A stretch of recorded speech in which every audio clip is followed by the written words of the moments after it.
നമസ്കാരം, ഞാൻ Deepthi. TUV Rheinland NAFE Kaumudi ഹെഡ്ലൈൻസിലേക്ക് സ്വാഗതം. Powered by ARMC, presented by Syncon pumps. ശബരിയുടെ അരുവിക്കര. രാഷ്ട്രീയ കേരളം ഉറ്റുനോക്കിയ അരുവിക്കര ഉപതെരഞ്ഞെടുപ്പിൽ വിജയം UDF-നൊപ്പം. KS ശബരിനാഥൻ ജയിച്ചത് 10,128 വോട്ടുകൾക്ക്. LDF സ്ഥാനാർത്ഥി M വിജയകുമാർ രണ്ടാം സ്ഥാനത്ത്. വോട്ടെണ്ണലിന്റെ തുടക്കം മുതൽ ലീഡ് നിലനിർത്തിയ ശബരിനാഥൻ ജയിച്ചു കയറിയത് ഇടതുകോട്ടകളിൽ വിള്ളൽ വീഴ്ത്തി.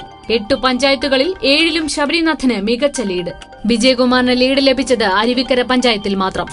O രാജഗോപാൽ നേടിയത് 34,145 വോട്ടുകൾ. BJPയുടെ ചരിത്രത്തിൽ ഏറ്റവും കൂടുതൽ വോട്ടുകൾ. മുന്നണികളുടെ പ്രതീക്ഷ തെറ്റിച്ച് നോട്ട 4ാം സ്ഥാനത്ത്, നേടിയത് 1,430 വോട്ടുകൾ. PC ജോർജിന്റെ അഴിമതി വിരുദ്ധ മുന്നണി സ്ഥാനാർത്ഥി K ദാസ് 5ാമത്.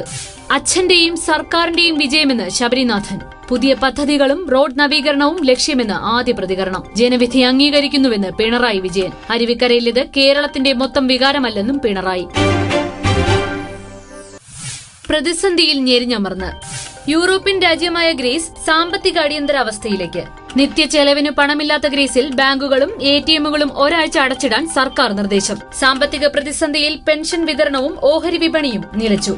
കടുത്ത സാമ്പത്തിക അച്ചടക്ക പരിഷ്കരണ നിർദ്ദേശങ്ങൾ അംഗീകരിച്ച് കൂടുതൽ സഹായം വാങ്ങുന്ന കാര്യത്തിൽ തീരുമാനം ജനഹിത പരിശോധനയിലൂടെയെന്ന് പ്രധാനമന്ത്രി അലക്സിസ് സിപ്രസ്. കടുംപിടുത്തം തുടർന്നാൽ സാമ്പത്തിക രക്ഷാ പദ്ധതി പ്രകാരം സഹായം നൽകില്ലെന്ന് യൂറോപ്യൻ യൂണിയൻ.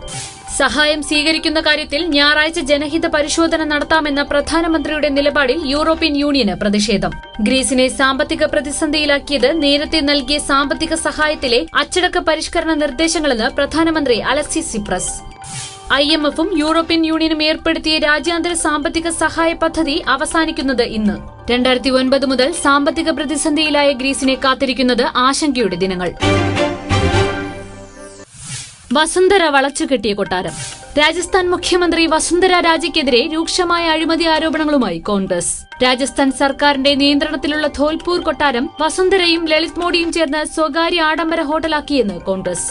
വസുന്ധരയുടെ കുടുംബത്തിനും ലളിത് മോഡിക്കും ഓഹരി പങ്കാളിത്തമുള്ള നിയന്ത് ഹെറിറ്റേജ് പ്രൈവറ്റ് ലിമിറ്റഡ് എന്ന സ്ഥാപനം ഹോട്ടലിൽ നടത്തിയത് 100 കോടിയുടെ നിക്ഷേപം. വസുന്ധരയുടെ മുൻ ഭർത്താവിന്റെ കൊട്ടാരം സർക്കാർ വകയായി മാറിയത് 1977-ൽ. വസുന്ധരയുടെ മകൻ ദുഷ്യന്ത് ലോക്സഭാ തെരഞ്ഞെടുപ്പിൽ നൽകിയ സത്യവാങ്മൂലത്തിൽ കമ്പനിയെക്കുറിച്ച് പരാമർശമില്ലെന്നും കോൺഗ്രസിന്റെ ആരോപണം. ലളിത് മോഡി വിവാദത്തിൽ പ്രധാനമന്ത്രിയുടെ മൌനത്തെ പരിഹസിച്ചും കോൺഗ്രസ്. കോപ്പയിൽ ചിലിയൻ ഫൈനൽ. കോപ്പ അമേരിക്ക ഫുട്ബോളിൽ ആതിഥേയരായ ചിലി ഫൈനലിൽ.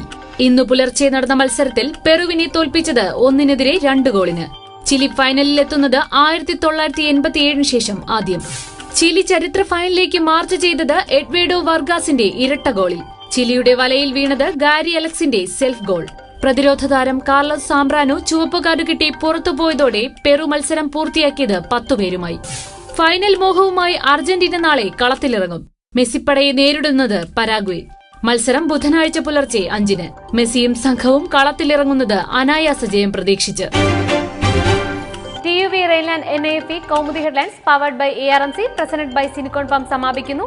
അടുത്ത ഹെഡ്ലൈൻസ് 1 മണിക്കൂറിന് ശേഷം. നമസ്കാരം.